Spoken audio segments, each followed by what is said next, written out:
Well, good afternoon and good evening to all of the guests joining us here in tonight's Airbnb online Olympian and Paralympian experience. And good evening and good afternoon to all of the guests joining us on YouTube tonight and watching this streaming live. My name is Jay Holder, and I am joined tonight by the man I consider, and many others consider, to be the greatest distance runner in American history. He's a four-time Olympian and the only American to have an Olympic medal, as well as victories in the Boston and New York City marathons. I have had the pleasure of knowing Meb Keflezighi since 2011 when I first interviewed him as a reporter and producer in New York City. And now we work together often through my role as the director of marketing and communications for Atlanta Track Club. And of course, I'm honored to call him a friend of mine. Meb, welcome and thanks for joining us tonight. Hey Jay, good to see you. Thanks for having me. It's great to be here on behalf of the Airbnb experience. And for those of you who are on YouTube, thanks for tuning in to share my story. We're going to spend the next hour reliving that story through the lens of 5 Olympic cycles. Your career spanned 5 different Olympic cycles, ups and downs. And as we do, I'd like all of you who are here with us in the experience and all of you on YouTube to think about the hard work, the sacrifice, the victories and the defeats, and how those factors have been part of your journey in running or otherwise, and how you relate to the things Meb's done in his career. And before we start, I just want to do a quick round the room and talk to who's in here, meet some of our guests tonight and learn about you and where you're joining us from. And I'm just going to go around the way I see on the screen. And I'm starting with Chris here, who's doing, I believe you're joining us from Arizona tonight, and you've brought your Chicago Marathon medal with you. I did. Hi, Jay. How are you? Good. Thanks for having me. I really appreciate it. Yes, I have my 2017 medal here. But yes, I'm Chandler, Arizona.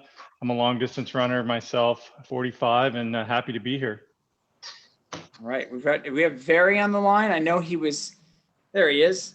I think it's actually pronounced Vadi, and I see him down there at the bottom. Vadi, you can go ahead, and everybody, you can go ahead and unmute yourselves. This is going to be a conversation. We want to hear from you. You want to jump in, so don't feel like you need to keep your microphone off. And Vadi, if you're down there, if you can turn your microphone and your camera on, we'd love to see you and meet you and see your medal from the Indianapolis Monumental Marathon. Yes, I brought that with me tonight. This was my marathon medal from 2017. It was my first marathon. And I think at that point, that's when I considered myself a runner. I only started running seriously about 5 years ago. It's funny, we all consider ourselves runners at different times, but Meb, I know you say this to people I talk to all the time. If you run, you're a runner. Absolutely. I mean, as long as you come from point A to point B, you know, no matter how fast or how slow we get there. So, you know, if you're moving, you're a runner. I think that's the thing we all have in common here tonight. David is joining us from Atlanta, and David, you brought the bib from your first race. I did, Jay. Yes, and as you personally know, so I only started running in October 2018. So this is bib from my first race, which was a 10K on our East Side Beltline Trail. For those of you who know Atlanta, who were here for the trials a couple months ago.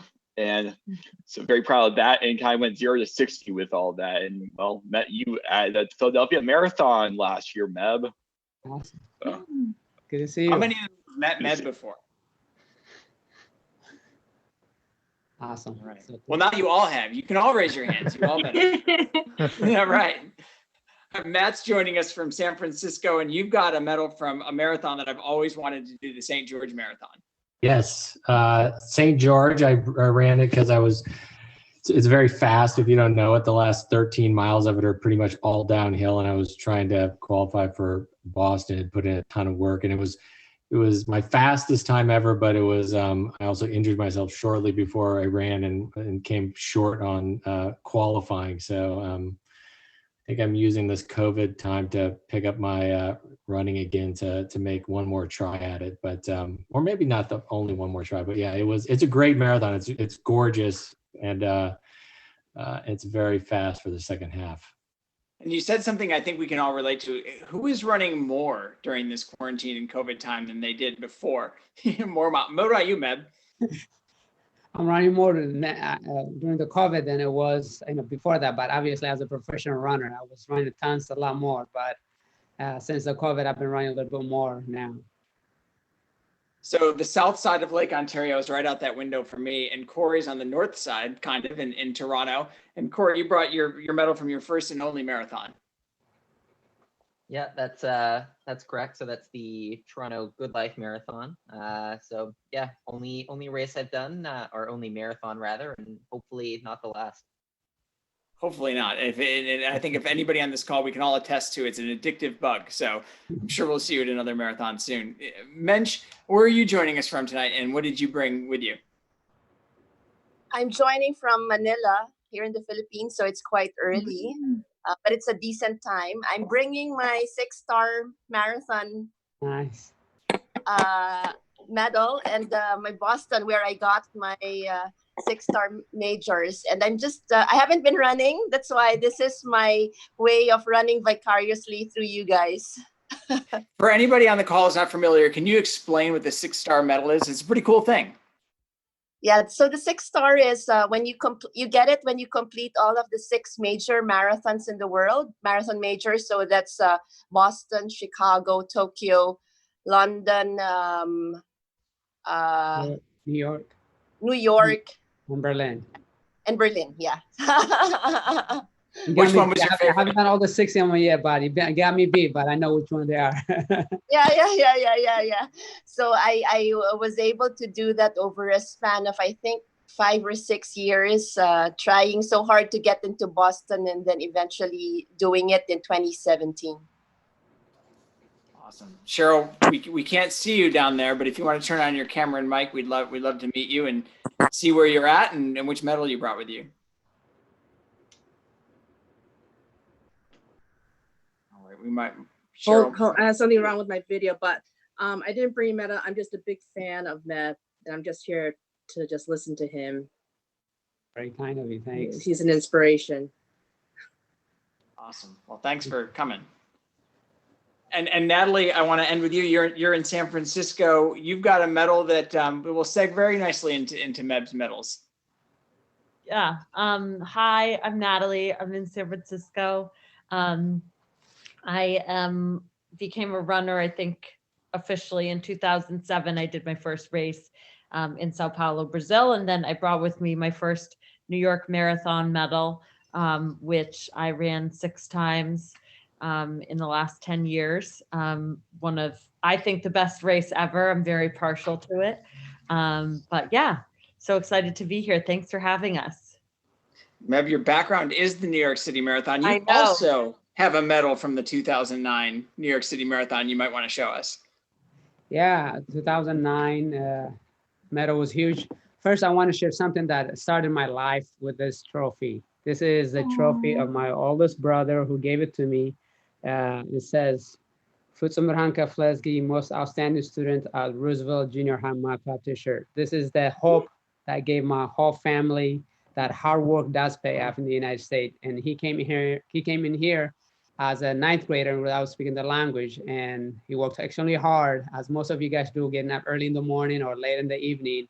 And my dad woke us up about 4:30 in the morning to be able to just share, hey, work hard, good things will happen. And that was a trophy. They prominently displayed it on the top of the TV, obviously before the flat screen came, So, but after that, I ended up silver medal. But I want to show for you, Natalie, the New York City Marathon. Here it is. It's humongous.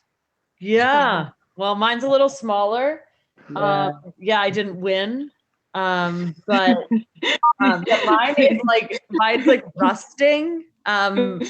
Because this is, I think, plastic, but yours is probably real gold or something. Maybe. A little heavy. It's very heavy. Yeah. What I say about New York is, what it says is, if you make it here, you can make it anywhere. New York on the back. And it's really that's so awesome. So we'll talk about the 5 cycles of the Olympics, but this was my personal Olympic gold medal that I never won. And then you brought 2 other medals with you tonight. We asked everybody to bring one medal, but Meb, of course, we can't just limit it to one. Can you show us the other medals you brought with you tonight? Exception, I guess. And this is the second biggest medal, the Athens Olympic medal. I don't know if you guys can see it. You see the old stadium, Panther Stadium there, and it's really beautiful. And then you can see it. And to win this, I will illustrate that I've first met my dad, my first time I ever ran was in Athens from the airport, going to hug my father. And we'll talk about a little more in detail, but also I have this is the Boston Marathon, which is kind of unique. You can tell is Beautiful. 2014 know. Boston Marathon victory cool. medal there. Wow. so those are the, thanks for making the exception to show my medals, but those are the journey that it took me from the humble beginning of Eritrea and getting this trophy here. That is hard work that's pay off, and then eventually be able to win those medals. One of the things I think we really want to focus on tonight, and I think that we're all going to learn, we probably all know as runners, is that our sport is unique. The sport that we all participate in is unique. We can stand on the same starting line, run the same course on the same day as the legends of the sport, as Natalie did the same day as Meb in 2009. And we all have the same medals, and we share those feelings that we get from those medals. And it all begins with one run for all of us. And Meb, you started to talk about it, but can you tell us about that first time you remember really running? So for those of you who don't know, I was born in Eritrea, which is a third world country, northeast of Africa. And there was a war that was going on against Ethiopia for independence that lasted for 31 years. So my mom kind of encouraged my dad to escape the country. Otherwise, he's going to get prison or he's going to get killed. So my dad left my mom with 5 kids, 1 on the way, and 225 miles journey ahead of him. But it was very difficult for him to leave the family, but somehow, some way that he had faith that I was going to make it, and he made it. And we did not see him. From the age 5 till I was 10-year-old, I never saw my father. My mom would talk to him over the phone, but she has to walk from about 15 kilometers. Eventually, when I went back, I ran it. So from Adugombolo to Asmara, which is the capital, it's about 15K, 9.5 miles or so. She has to walk that on her foot to be able to do the paperwork appropriately or have a conversation with my father. So after 5 years separation, and my dad made it to Italy, but eventually in Athens, flying for the first time, getting on the plane, not knowing the language except the Tigrinya, our native tongue. Most of you guys have flew, those airplane windows are not very big, but I remember flying the first time I was by the window. I'm like, oh my, I couldn't even stand to it because I was scared I was going to fall off. So I was so nervous. And, so as soon as we landed in Athens, Greece, first time I ran to my father to give him a hug. And he goes, Marhawi is my youngest brother, who's 4 years younger. And I said, no, it's Meb, or at the time, Meratom. And he went to tears because he was expecting me to be taller, stronger, and bigger. And so he was kind of disappointed. And my mom just told him, don't worry about their sizes and weights. Just make sure all 6 of them are here, because, it was a big burden for her to be the husband, the wife of the house for such a long time in a third world country. So that's my first experience. I was placed big role, winning the silver medal in Athens, but that's my first interaction in running at the airport. And it stuck. And I think for the benefit of all of us running fans, you didn't turn into a big bulky guy, 6'4" or anything like that. You stayed relatively small, and that benefited you. Your running journey is a fascinating one. You ran a 5:20 mile in 7th grade, turned a lot of heads. By the time you hit college, you were getting offers from all over the country. Went to UCLA, where you won 4 national titles. And in 1998, you were one of the best 10,000 meter runners in the country. And that's a good year to be one of the best 10,000 meter runners in the US, because that's the year you became a US citizen. And I have to ask, on that citizenship ceremony, when you were standing there as an accomplished runner, you had to be thinking about what was just 2 years away, and the Sydney Games. Absolutely. We all start with 1 mile, that 1 mile that I ran 7th grade, 5:20. But, the PE teacher, Coach Dick Lord, said, if you run hard, you're going to get A or B. If you mess around and go for a run, you're going to get D or F. Well, my brothers was running with a t-shirt that said Roosevelt Junior High Mile Club t-shirt, and I wanted to be like them. So I ran hard, and parents expected A in the class, and no matter what class it was. And I ran as hard as I can and ended up running 5:20. And he goes, you're going to go to the Olympics. I'm like, t-shirt? Where's my t-shirt? Did I get A in the class? Give me an A, because I have no idea what the word Olympic meant. So I have to ask my father that evening to say, what are the Olympics? And he told me that the world gets together every 4 years in peace and harmony to be from different continents and different countries to friendly competition. So after living here, I came in 1987, October 21st, 1987. And 1998, I became a U.S. citizen, and it was a tough decision because my dad and a few other brothers and sisters, they want me to run for Eritrea, but I haven't lived here in the United States for 10 years. I decided to represent our country, the United States, but in the United States, there's no guarantees. Hard work does pay off, but you got to be top 3 on that trial day. And so, yes, when I was at the National Monument, Cabrillo National Monument in San Diego, overlooking the Pacific Ocean and the Coronado Island, I remember standing there, wow, my dream is coming reality to become a U.S. citizen. Now, can I make the team? And, with 2 years away in 2000, and I was nervous because you got to be top 3. If you don't be top 3, you don't go. And you have to have also an A standard that goes with it. So going to the Olympics after graduating from UCLA, because this was important for my parents and for myself, that education is the key to life. Make sure I graduate from UCLA. I don't want to be seen as another athlete who never graduated. So that was a big weight off my shoulder. And after that, I just focused on 100% to running before, and everything else we kind of gotten better and better. And, I was very fortunate to be able to make the Sydney, Australia Olympic team. We have some video of you standing on the start line, being ready to run that 10,000 meters at just 25 years old. You're there with the greatest runners in the world. Haile Gebrselassie there, Paul Tergada's there. Now, here in 2020, you've run on the world stage dozens, if not hundreds of times. But do you remember that feeling of being an Olympian for the first time? What was it like to stand on that track and be in that 10,000 meter race?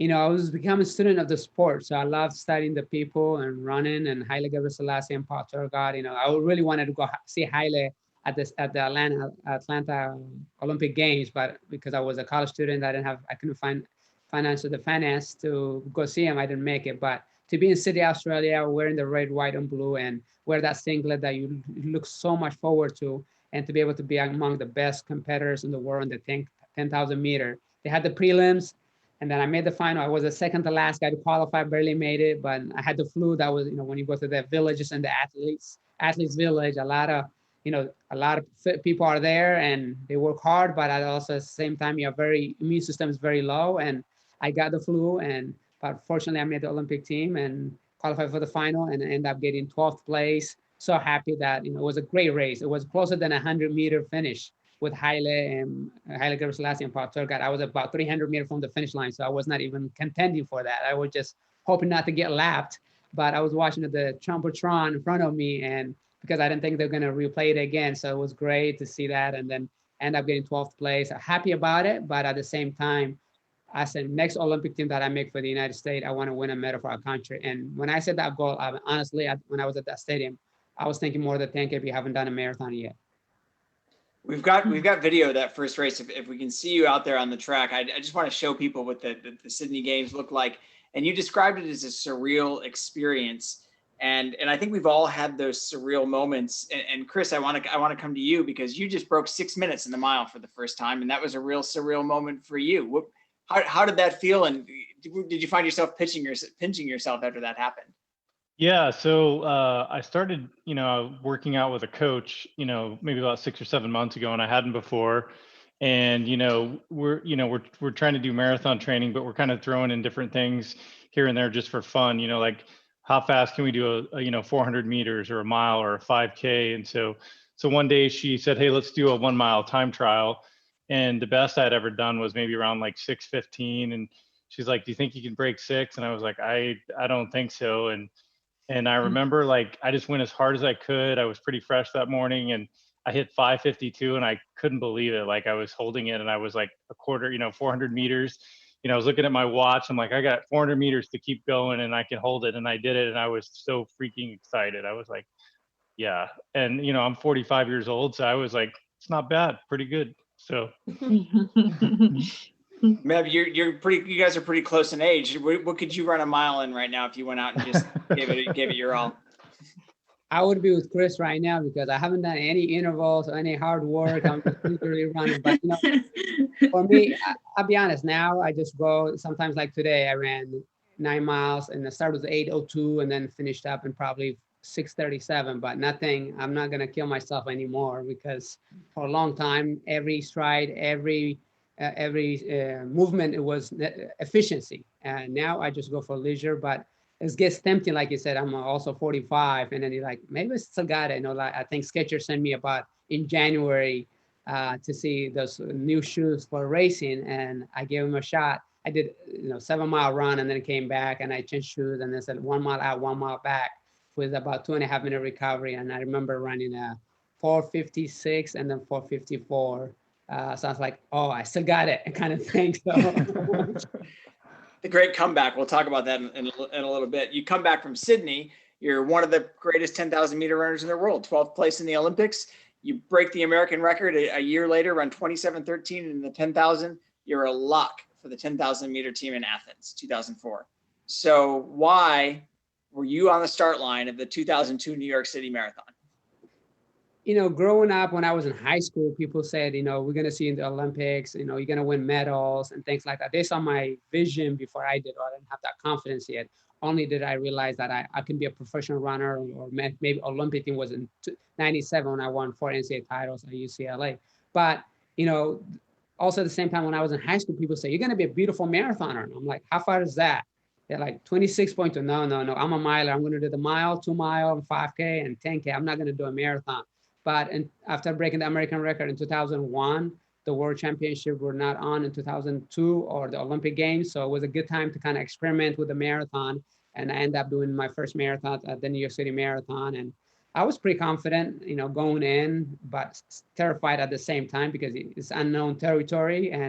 But I got excited, the New York City Marathon, the most popular marathon in the world, just incredible. The crowd is electrifying, and going First Avenue, I'm like, this feels great. I'm doing great. Where Coach Larson, my coach, said, be careful on First Avenue, mile 16 and 17, don't push. But I was feeling great. I'm like, oh, I got this, I can win this. And then it was 38-degree temperature, and the water's been sitting there for a while. So I put a cold water on top of my head. I threw my beanie away, my gloves away, and getting a little bit warm. And then I put the water on my head, and then the engine shut off. So instead of doing nice cadence, floating, I start stamping the ground. The shoes that I wear were like the shoes that you would wear on the track if you're not wearing spikes. It was very minimal, and my shins were hurting so bad. And I got it to 4 people. Worst scenario, I thought I have 4th place, and then maybe or a chance to win. And then eventually I went to 5th, to 6th, to 7th, and I'm getting 9th. Hit the wall. Huh? You hit the wall. I hit the wall, and it said, at that point your mind says go, but your body's like no, and it's the weirdest feeling ever. But it was terrible last 10K, but compared to elite athlete, I finished 9th. I ran 2:12:35, which is great. But here's the catcher. I missed the A standard for the Olympics by 35 seconds. So I'm like, I'm going to run a full marathon to get shaved 35 seconds. No way. This is my first marathon and my last marathon. I never want to do it again. And just my like mom, Corey. Yeah, that feeling, you're like, no way I'm going to do this. And then I remember my mom was there, and my dad was trying to massage my legs and get me moving, motivated. And my mom is like, it's okay to do 5K, 10K, no more marathon for you, because she saw the pain was in my face, and I wasn't able to move very well. Well, we all know that didn't happen, but I want to say there's somebody on the call that might be able to one-up. Not many of us can one-up you, Meb, but Mensch ran her first marathon 8 weeks pregnant. Oh, did wow. you know? Yeah, I did. I actually got clearance from my doctor, and that went quite well. Actually, for my 2 pregnancies, I was running marathons. So the first time was 8 weeks. The second was 16 weeks. So my kids ran marathons before being born. Wow. Awesome. Wow. That's incredible. And so, Meb, obviously you did go back. The voice in your head that says, I've got to shave off those 35 seconds, won over. And you went to Chicago, ran 2:10:03, which is an incredible improvement from first marathon to second. Hit that Olympic standard. So now you've got a decision to make as we approach the 2004 Olympic Games. You've established yourself as not only one of the best 10,000 meter runners in the country, but also one of the best marathoners in the country. How did you choose between those 2 events before 2004? I didn't like the marathon. Like I said, I didn't think I was going to do it, but I went back to Eritrea for the first time in 17 years. And when I went back, I saw how people were living there day in, day out. You know, they have to go to the well to get the water in the villages. There's no electricity. If they want to make a cook or boil water, they got to have woods, and the woods, maybe sometimes you got to go 1.5 miles, 2 miles to get the woods out of the, climb trees and get those things. So I'm like, you know what, that marathon that I ran in New York, it hurt, it was painful, but it was only the last 30 minutes or 40 minutes. Nobody forced me to do it. So I came with a different perspective. I just said, hey, I'm going to be able to do a marathon, and came back. But so to break the American record, to win the USA Olympic trials in the 10K and set the championship record, I was more likely to do well in the 10K than the marathon. But you have to understand, going to the Athens Olympics, where the Olympics started, and to be able to do the original marathon, how the name got its marathon, from marathon to Athens. I mean, it was tempting to get 2 weeks vacation, because the 10K is like the first event, and then you can enjoy yourself, whereas the marathon is the last event, and you got to watch everybody kind of party, celebrate, and things like that. And you still got to focus on your 26.2 journey. So it was a tough decision to make, but Coach Larson and I decided to go with the marathon, because, you know, in the Olympics, you have the 100 meter, the mile, the marathon, the kind of pinnacle sports, and decided to just focus on that. And no American has medaled in 28 years. I wanted to give it a shot and at least challenge for it. And that's why the decision was made. And I think it was, you know, we're doing the preview of the course. We trained in Mammoth Lakes, and Dina Castor just had bronze medal in the marathon. So I'm like, I know we are doing the right thing. So I was super excited, super motivated. And I remember when we took the tour, how hard the course is. People were saying 2:15 to win or so. And Coach Larson and I did the viewing of the course with Dan Brown, my other teammate. And we looked at it and says, well, Coach, I think I could run 2:12. He says, well, if you run 2:12, you're going to medal. And I was excited about that. And I just wanted to come home with a medal, and I didn't care what color it was going to be.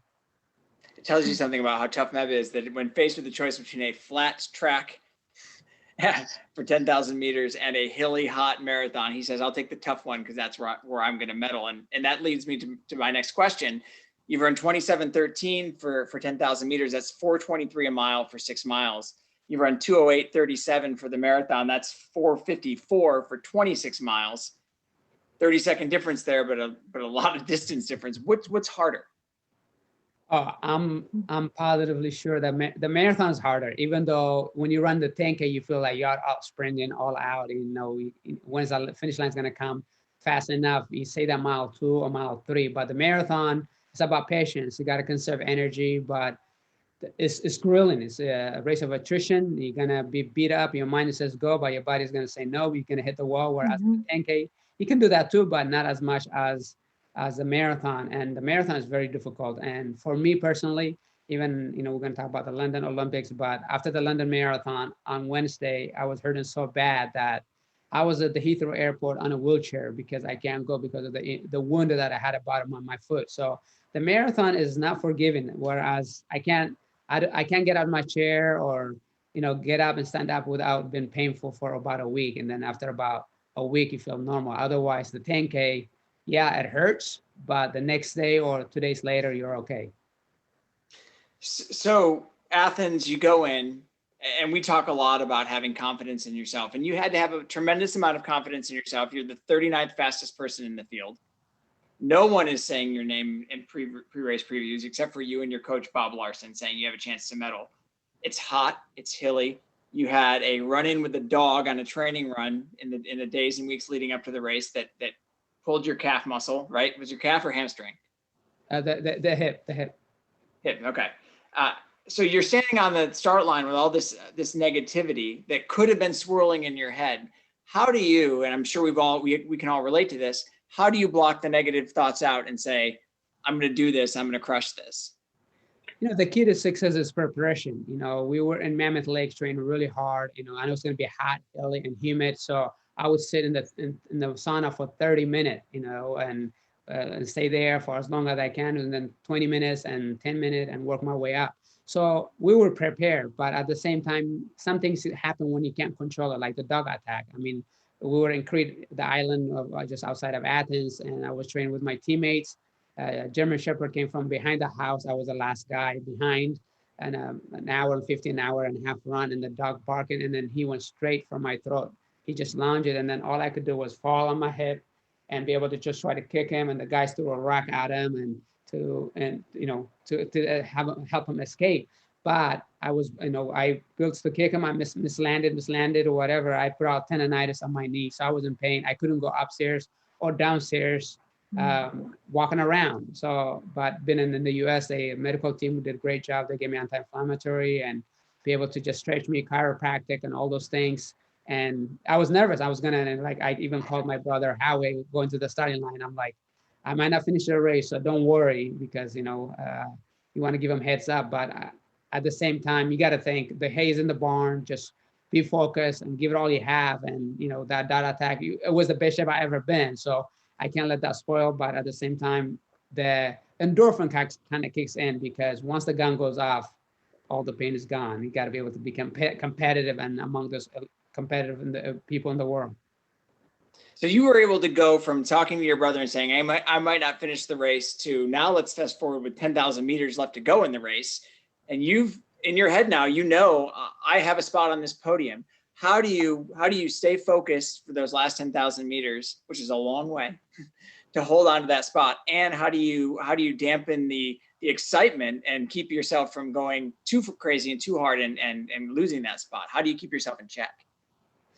This was my 4th marathon, so I don't have a lot of experience.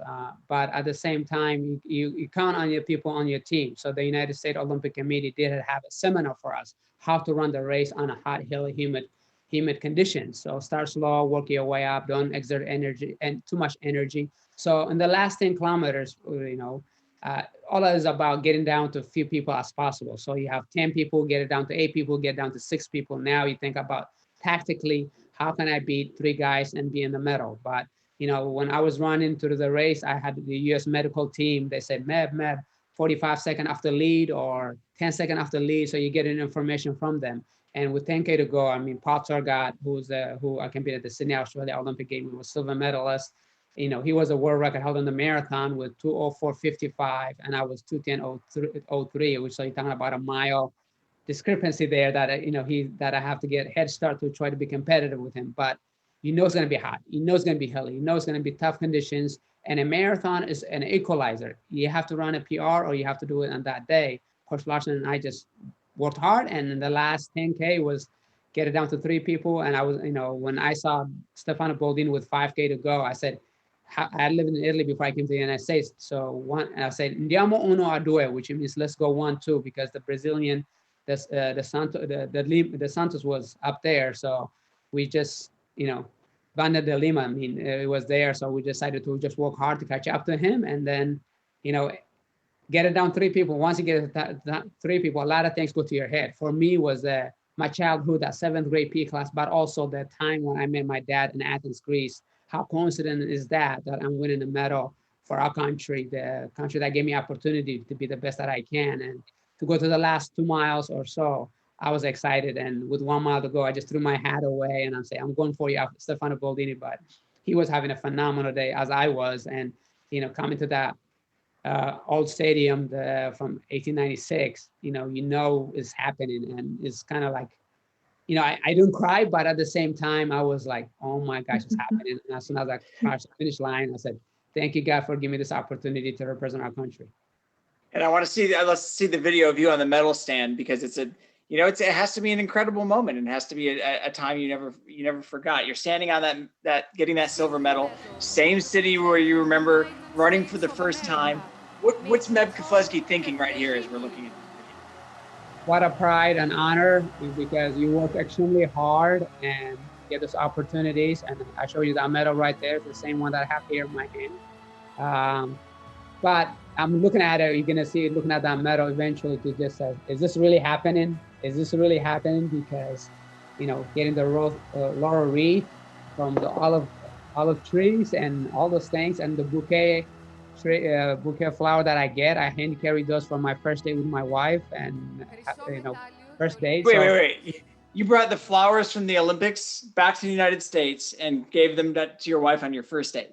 That's right. I know that was, I invited her to come to Mammoth Lakes where I was training, and she wasn't able to make it. And I invited her to go to Athens, and she didn't come. And I I booked my flight for our first date because I was in serious training to make this Olympic experience amazing and hopefully win a medal for our country. And I had a 4:50 flight the next day. Bear in mind, this was the only marathon that was run in the race for me at night, 6 p.m. and got done around 8 something, and then drug testing and media midnight, and then 2:30 out of the room to go to the airport and hand carry those bouquet of flowers for our first date in Tampa, Florida. So anybody who thought they had a great first date idea, sorry guys, you're not, unless you're showing up with the silver medal. So, you talked about some of the doubts that crept in, and I think we've all felt that, and how we can use those doubts as inspiration. And Vadim, one of the things you said in your pre-questionnaire was that they told you you couldn't run again. You had cancer in your leg, and after that you ran, by my count, 5 more marathons. I just want to hear that story, and because I think we can all be inspired by it. Yeah, so this was in 2000, late 2007, 2008. I was diagnosed with cancer. And at that point, and it was in my left leg. And at that point, I thought that, I only wanted to run a 5K. That was my goal at that point in time, was to make a 5K. And the doctor said, and those words still stick in my, they're still stuck in my head. It's like, you'll never be able to run a marathon or anything. But he said my leg would eventually get back to normal. It was about 3 years before I had very little pain in that leg. It still hurts, but I don't mind it anymore. And when I finally decided to run a marathon, I couldn't believe it. And I always had those words in the back of my mind, but I made it and I loved it. And I've done a total of 5 now. Meb, you've inspired so many people through what you do, but how do stories like that and stories you hear every day from being part of the marathon, did they inspire you? Did they fuel you? Oh, absolutely. I mean, it's amazing to hear your story, and, nothing is impossible. Sometimes, medical told us things that we can't do it, but nobody can test the will of the heart. And I've been told many times that I can't get it done, and been the underdog, and you prove people wrong. And you have done that, thank you, from 5K all the way to 5 marathons is incredible. But I mean, that's the beauty, Jay, you said earlier, the tangibility of sharing the road or sharing the stage. I hear so many people, this is my last marathon before I start chemo. I hear people say, hey, my mom passed away 2 months ago. I'm running this race for her. So when I'm in line at the expos and meet and greet people, you never know what that person's going to tell you. And you get inspired. You want to go up there and get more work in, because you know that other people who are struggling, but they're going to come back. And, so it's wonderful to be able to share. And runners, they trust you. I mean, they trust you with their life. That's the thing. You share those bonding moments, bonding ideas, and sharing stories, and it helps you elevate your game at another level. The next 4 years of your career after Athens are filled with highs and lows, and I want to touch on both of those things just a little bit, because we've all been there, and in much different ways than you have. But you come back from Athens, you've got a silver medal, you set the world on fire, couple of seconds in third places in Boston and New York, you dip under 2:10 3 times. And then you have a couple of disappointing races. And then you go to the 2008 trials, which were in 2007 in New York, and you don't make the team. And obviously, I'm sure that you thought you were a lock for the Olympic team. I'm sure many of the fans thought that you were going to be there. Can you describe that disappointment of being the reigning silver medalist and 4 years later not being on the Olympic team? Yeah, and I mean, you would think that, you are sure in by being second to Olympic Games, second in New York, third in New York, third in Boston. You're like, I got this. And I think, I remember my wife said, you're sure in. I'm like, in the marathon, nothing is always guaranteed. You can do the right things, but something can go wrong. So I remember just worked the best summer that I ever had. I mean, I checked my weights. I was what I wanted to be from July all the way to November. And I even dropped out the London marathon in April because my Achilles was hurting a little bit, overcompensating. I said, I got this Olympic trials in November. I can't risk, because I heard so many horrific stories about the Achilles. And I stopped at mile 16 and just thinking for November trials. But you can plan, you can do everything right. Sometimes the chips don't fall places, and it's really unfortunate. And going to the Olympic trials in November in New York, and I was favored to win, but and I gave it all that I had at that point. And I remember even Ryan Hall, my good friend, and we were training partners in Mammoth. Is like, I just want to go to that Beijing to playing with you. So you think about these things, but you got to run the course. And unfortunately for me, you know, about 5 miles into the race, an ambulance got on the way, and I'm like, I telling Ryan Hall, like, why did the ambulance get on the way? The guy can close the road. Let's just pick up the race, get it down to 3 people, and hopefully make the Olympic team. And then, you know, that was mile 10, and he said, let's see what the next mile is going to be. And then the next mile was 4:48. I said, that's fast enough, and we kind of settled in. But my calf started tying up, and then eventually went to my hip. I tried to use Ryan to get away from the second from the group, and then Dathan passed me, and I'm like, well, maybe hold on for third. And then Brian Sell passed me, and then I'm like, well, maybe I can be an alternate, maybe I can be second alternate, just like when I did in Athens. Some of them might do the 10K because it's going to be, Beijing's going to be hot and challenging time, so they might do the 10K instead of the marathon. So I kept pushing myself to just think in the moment, trying to get to that finish line. And then unfortunately, I finished up 8th place, and I remember at the finish line, a good friend of mine goes, do you know what happened to Ryan? And I'm thinking Ryan Hall. And he goes, I said, no, it was a missy day, so maybe he fell or something. I'm pretty sure he had won it. And then he goes, no, Ryan Shea. And then he's like, no, what happened? And he said, he's dead. And then I'm like, poof. He had a cardiac arrest, and I just fell to the ground and just cried hysterically and just couldn't get back up. And it was a tough moment. So here you are thinking going to the Olympics, but then here's a person that was your training partner that in San Diego and Mammoth, and he was sitting on the bus at the starting line with you, just come from this world from us. And it puts life in perspective, and don't take for granted. And you are just thankful that you can run. But at the same time, you know that what you are doing, somehow you have to move forward. And what I was doing in training did not exemplify that race result. So I said, you know, I'm going to work hard and try to make a comeback. But at the same time, I'm a believer. So if God says your career is done, I'm okay with it. I'm happy to have my silver medal. I'm happy to have the American record. I'm okay with it. But I knew down deep that I want to do more. There's more in the tank. And I remember before I left New York City, I said to my brother Howie and my wife Jordanos, and I prayed and said, you know what, we're okay with it. But I told them, I guess my Olympics will be, I can't go to Beijing, but my Olympics will be the New York City Marathon. And I feel proud that I win it wearing that USA jersey. We're gonna talk about that in just a second, but I think you bring up a good point that the medals we cherish and the medals that we hang in our above our mantles aren't always the medals that talk about our victories and our PRs or the days where we felt great. Matt, you brought the medal from your St. George Marathon, but that medal was also a source of disappointment for you, probably also a source of inspiration. You were there to qualify for Boston, and at some point you realized that's probably not going to happen. Did that inspire you to just go back and try again? Yeah, you know, I had trained. I felt like I was really ready. I put in a ton of work, but literally my last training run, my right foot went numb like 2 weeks before the race, and I got sciatica, and I didn't know if I was going to be able to do it. Kept trying, but my doctor took sympathy on me right before the race and gave me some anti-inflammatories and said, it'll get you through the race. Might dehydrate you a little bit, but it'll get you through the race. And so I got there, hit the half marathon, right on pace, thought I'm going to be able to do this, and got to about 18 and reached out and my shirt was completely dry. And I thought, well, that's not a good sign when you're at 18 miles into a marathon and your shirt's not sweaty.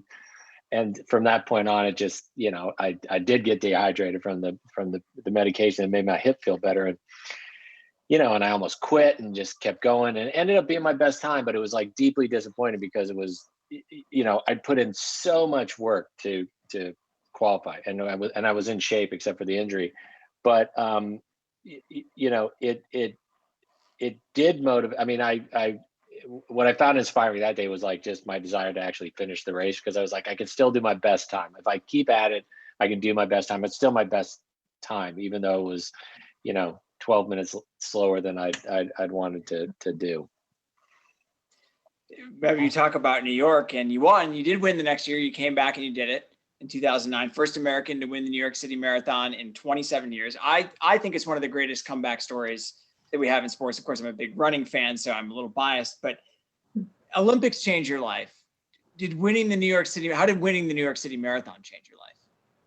I mean, winning the New York City Marathon meant a lot to me because it took me about 1.5 years of therapy as Matthew was talking about how difficult it is. And, you know, eventually 10 weeks after the Olympic trials, when they diagnosed as a pelvic stretch fracture. So, I mean, if I want to flip from one side of the bed to the other, I have to raise with my hand, my hip to be able to flip over to one side of the bed. If I wanted to go from, like, just say to the room, to the restroom, or to the closet, I have to crawl on my knees and elbows to be able to move. So it was pretty bad, but never give up hope and never give up on your dreams, because my dream was always to win the New York City Marathon and be able to overcome those challenges. And, you know, when it's meant to be, it's meant to be. And, you know, for me, revenge was a big thing for me, because at that point, after 2008, you know, I watched the games from my living room with my wife. I said, I would have won the bronze medal, maybe a silver, not a gold, but I think for sure bronze, maybe a silver. So when the silver medalist was there, and when the 4-time Boston Marathon champion was there, and the third fastest person ever in the world was there, you know, New York does a great job to be able to stack the field and to be able to just bring it home and wear a jersey that says USA, and to be able to come to Central Park, where the ups and downs have been not making the Beijing Olympics and not getting, I don't want to do a marathon ever again. Here you are winning the biggest marathon in the world. And it was just an incredible, you know, and making me believe that if you can make it in New York, you can make it anywhere. And to be able to change my life in a big way, to be able to in a David Letterman show, and to be able to call it the top things that go to your mind while you're running the New York City Marathon. It was pretty, you know, the exposure was huge, but at the same time. Do you remember what number one was on the David Letterman top 10 list? I think it was, did I get the correct change to go to the Verrazano Bridge? They were changing constantly. And then I remember there was one that says car, and then the other one was cramp, you know, and so why does it take too long to finish the World Series than a marathon or something? And so it was a lot of fun. 69 days later, the 2012 trials for London, and you got an injury that in the lead up that I think we've all had.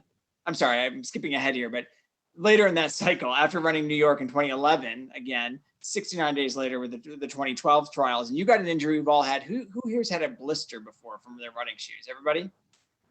No. I wish I could raise to any hands. No? Did somebody say no?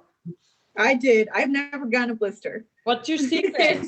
Wow. I don't know. Yeah, put your secret in the chat. We need to know how you've accomplished that. Meb, you got the blister to end all blisters, and you got it in the craziest way. Can you tell that story to us? You know, every marathon that I finished, I never finished without a blister. Unfortunately, I've done 26 of them, and they all have somehow, some way. But that special one for the 2011 New York City Marathon was, you know, when Skechers made warm-ups and jackets for me, they didn't have a pocket. So I always go to the starting line in my pocket, chapstick, Vaseline, small Vaseline, and Breathe Right. So I didn't have a pocket, so I put them in my racing flats, because I use my warm-up shoes and then my racing flats. So I had my racing flats, and I changed everything. And then, you know, the chapstick, I put on my lip, and then I put a Vaseline. But the Breathe Right, I forgot, and never came out. When I kind of pulled that over, it was stuck there. So guess what? You know, sometimes the shoes is too tight or too loose. You have to do a couple adjustments and things like that. That day, I have to do live TV interview. It didn't feel okay, felt fine. And then here I am, 1.5 miles or 2 miles into the race. I feel something on my underneath of my foot. And I'm like, I touched my nose.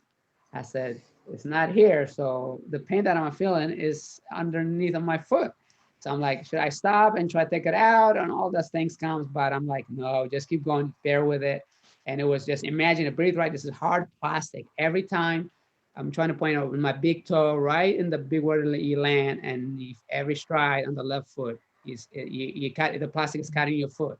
And it was one of the most painful that I ever did. And eventually, unfortunately, I ran a PR. So you could run with your PR in the marathon if your Breathe Right is on your foot or on your nose. So it's your choice.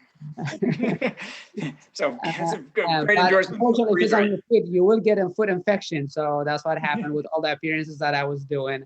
It was infected. I only ran about 41 days instead of 69 days. I have to take 27, I think 26, 25 days off to be able to make a comeback. But I was such in great shape.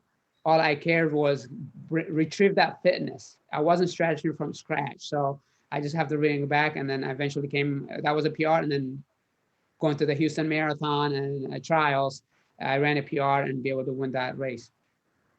Yeah, you became the oldest person to ever win the trials at 37. You finally win a trials, especially coming back from 2008, where you had just such an off day, and I'm sure it was disappointing. This was a great comeback story, as I said.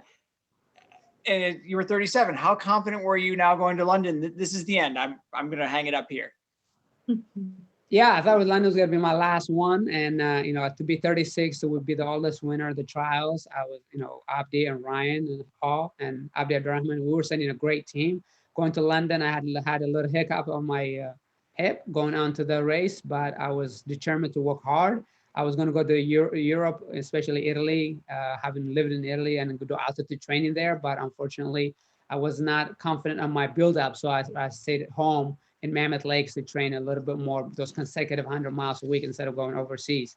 And going through the race, I was confident that, I'm going to hopefully get top 3 and top 10, but I took the lead and I was challenged. People often ask me, do you enjoy the scenery where you're running? And the answer is no, because I'm kind of concerned about my competitors, how the mechanics look like, how much they're spitting, what's the posture look like. But that day I was struggling, top 10 or top 3 was not going to be possible because I was 21st place at St. George in London. And, I already signed up for New York City Marathon. I really thought about dropping out, but then I realized, look down, I said, you look at that USA jersey, how many people would love to be in your shoes? And your girls and my family are there, my brothers and sisters, my parents, as 99.9 of the chance that this is my last Olympic. I tell the NBC that day to Lewis Johnson. And so I'm like, you know what?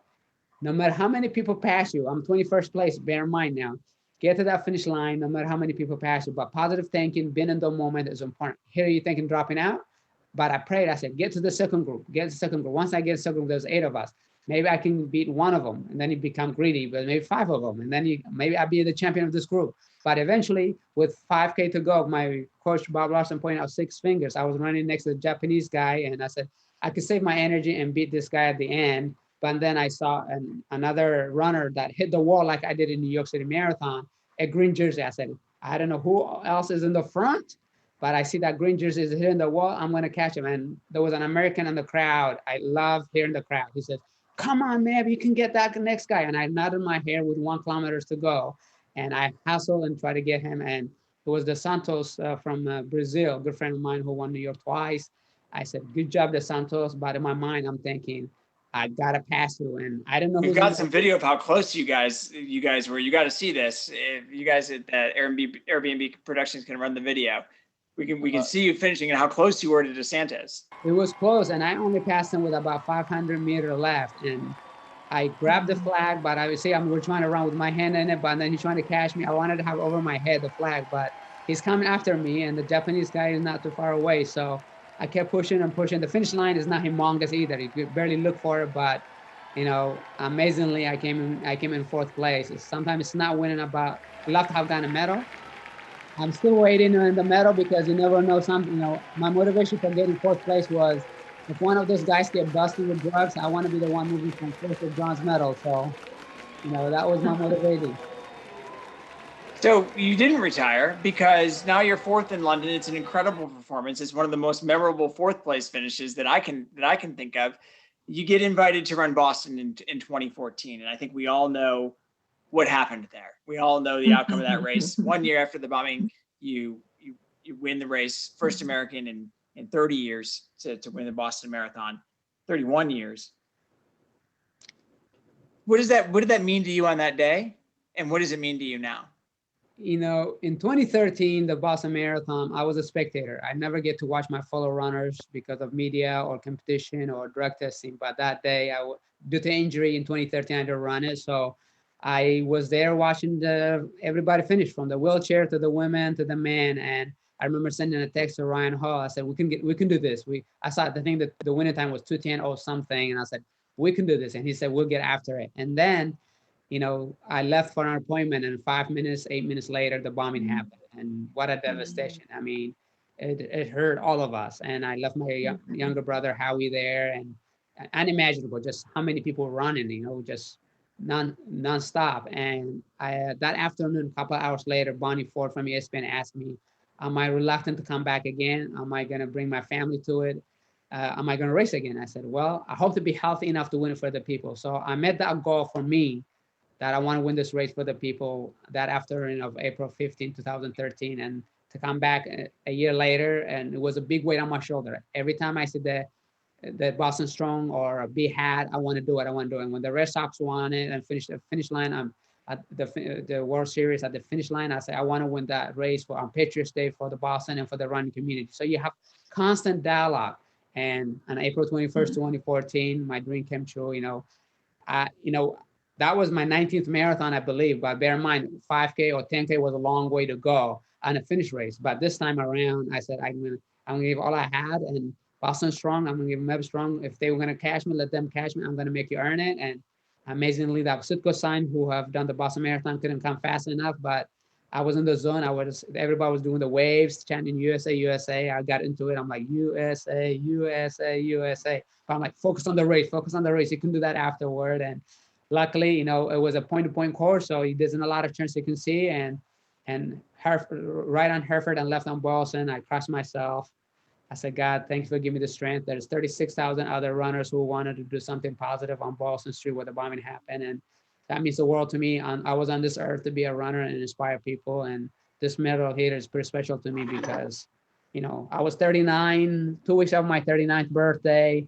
Experts had me less than 1% chance to win. But when you believe in yourself, your team and the training, amazing things happen. And especially when you're doing it for greater cause. I had the victim's name on my bib the night before to draw inspiration and to give me the energy last month. Come on, you guys got to get me through it. So you have those dialogue, and to be able to pull the victory for all of us, it was amazing for me. Are there still days where you wake up 6 years later and say, I can't believe I won that race? Absolutely. There's sometimes, I get my chills, my hair stands up sometimes when I watch it. I don't watch the video, but when I get introduced in a speaking engagement, things like that, I watch it and it's like, but yeah, my wife constantly reminds me, what is yours can never be taken away. So God had the favor in me for me to be able to pull that, because it wasn't the fittest I ever been in Boston. The fittest I've been was in 2006, but I've been a big mistake. I went too early and crashed. But this time I just was running within myself, and they probably made a tactical mistake to let me go. I want to spend, I know we only have a few more minutes left and we'll go a couple minutes over, but I want to talk a little bit about 2016. This time, going into Rio, this is going to be your final Olympic Games. How does training for the Olympics, you made the team, you finished second at the trials in LA. How does training for the Olympics as a 30-year-old differ from training for the Olympics as a 40-year-old? It's a lot more harder to run a 40-year-old than a 30-year-old because one, you recover faster, and two, nutritionally, your metabolism is a little bit more faster when you're 30 than you're 40. So you have to do very strict, and you have to do cross training to supplement the training, because when I was 29, when I went to Athens, I was running 136, close to 140 miles a week. Now, as a 40, 41-year-old going to the Olympic Games, you got to train 100, 110 miles, but use about 7-8 hours of training in the elliptical, not elliptical, but elliptical. So those are the things, but nutritionally is important. So instead of doing 7-day cycle, I break it down after winning Boston or before Boston, I broke it down to 9-day cycle, which it means, we know Monday to Sunday, but at the same time, 2 days easy, 1 day hard, 2 day easy, 1 day hard. So you gotta be able to listen to your body. You gotta use the wisdom to help you get that extra percentage versus your use. So you have to make a major adjustment. But I was excited to go to Rio because my daughters, they were in London Olympics. They don't remember the race,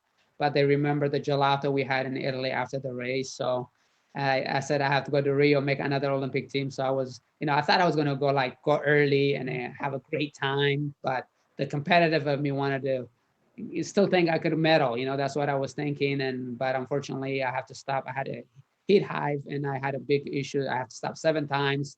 And I going through that finish line, I knew I didn't even know what place I was, but I'm like, oh, I'm going to go to that finish line. And it was wet. And, it was I still get a laugh out of that finish because I'm like, I'm tipping my hat. I'm done. This is my last Olympic. As I went for my hat, I slipped and fell, and the crowd. We have some video of that. I want to show. I want to show that video because it is funny, and it shows that you never really take your foot off the gas, because here you are finishing 33rd, probably not your best race, and you're still waving at the crowd. And here we go. I had Coming it across clear. the finish line. Nobody's behind me. Nobody in front of me. I'm like, I made it this. This is my last Olympic. Here's my put my hat on. Oops. It's so funny, but I can't believe it happened. And then breaking into push-ups, because of You course. hear that crowd, you know, that crowd is like, wow, you know, once I fell, I just said, Did you hurt anything besides your pride? oh, there was a big bruise in the knee. I mean, I always wanted to be a gymnast, but not live on TV, you know. See what the line is? See what the line is? I drive myself. I was like 2-3 inches, like a football game, right? 2-3 inches from the touchdown line, and I dragged myself to the finish line. I was gonna do push, you know, and I said, I gotta let them know that I'm okay. I have to do push. I gotta think, be quick on your feet, gotta think right away. And I did 3 push-ups, and out of my daughter, so it was fun to be able to finish it. But definitely terrifying and scary, but not the way I anticipate to finish my last Olympic Games. I know we're up against our hour here. I want to take a couple of minutes to take some questions from the folks joining us here in the experience. And David, you had a question for Meb. As a new runner, you wanted to know what one piece of advice would Meb give to somebody who's new to the running scene? I think the best advice that gave me was Paul Turgot, who was running with me in Sydney and Athens. He says, progress, small progress. You know, when you're a new runner, you don't want to do too much. You might feel good. You might be fitter and get in shape. Don't get too excited. You rather say, hey, I can go 1 more mile versus, hey, I can go 1 more or 2 more, and then eventually you don't want to get injured. The key is not to make a small progress, but also consistency. Just know when you have to do it consistently instead of too many miles. Natalie, you asked the question, I think it's on all of our minds, because after 2016, we all kind of thought maybe Meb will come back in 2020. And he was at the trials. We'll talk about that in just a second. But Natalie wants to know what's next. You know, what's next? I am just moved to Tampa, Florida. I'm spending a lot more time with my kids, my 3 daughters, and, you know, be able to do more work with the Meb Foundation. I have a lot of people run for fundraise for the Meb Foundation, running marathons and motivating people, you know, especially young kids that can be, some of them in motivation, some of them need equipment and gear. And with the Meb Foundation, we're trying to do as much as we can to give back, because the sport has given me so much, you know, from that 7th grade PE class to be 4-time Olympian and to be Boston and New York City marathon champion and Olympic medalist in the marathon. Who would ever thought that 7th grade PE teacher, but due to budget cuts, you know, and electronics and things like that, many people are not exercising. So with the Meb Foundation, hopefully to do more of those things. I know guys on the call like Corey are young runners, recently high school runners. All of us want to be running well into our 50s, 60s, 70s, and 80s. You have been, you know, your career has spanned almost 3 decades. What's your key to longevity? How do we keep going? You know, the key to longevity is take care of your body. I mean, for me, I invested a lot in my body, but also having a good support system. You know, you might see me run the race, but to my wife, Jordanos, and my brother, Howie, and my coach, Bob Larson, and many others behind the scene who helped me be who I am. I accomplished my goals, but I would not have been able to do without them. And also the sponsors. But at the same time, how do you sustain the longevity? All that ice bath, the stretching, the running on soft surface, doing the drills. As we get older, we lose the mobility, the muscle tones, and things like that. I don't want to be a salesman, but the Meb for Mortals is a great book to be able to show you all those exercises and hints that can give you. So, but you know, train smart, you know, and not always harder. You got to know when the easy days are, when the hard days are. If you can establish those, you're gonna have that longevity. And nutrition is also humongous. How hard did you contemplate coming back and running the 2020 trials? You know, I was satisfied in honor of the 26 marathons, you know, because a marathon is 26.2 miles, but some people ask you, how far is the Chicago Marathon? How far is the Boston Marathon? How far is the New York Marathon? I'm like, they're all 26.2 miles. Some of them like St. Thomas or marathon might be downhills, or some of them might be hilly, some of them are flat, but they're all 26.2. So in honor of that, I can, you know, not saying this is my first and last marathon. After my first marathon, I end up doing 26 marathons in honor of the distance.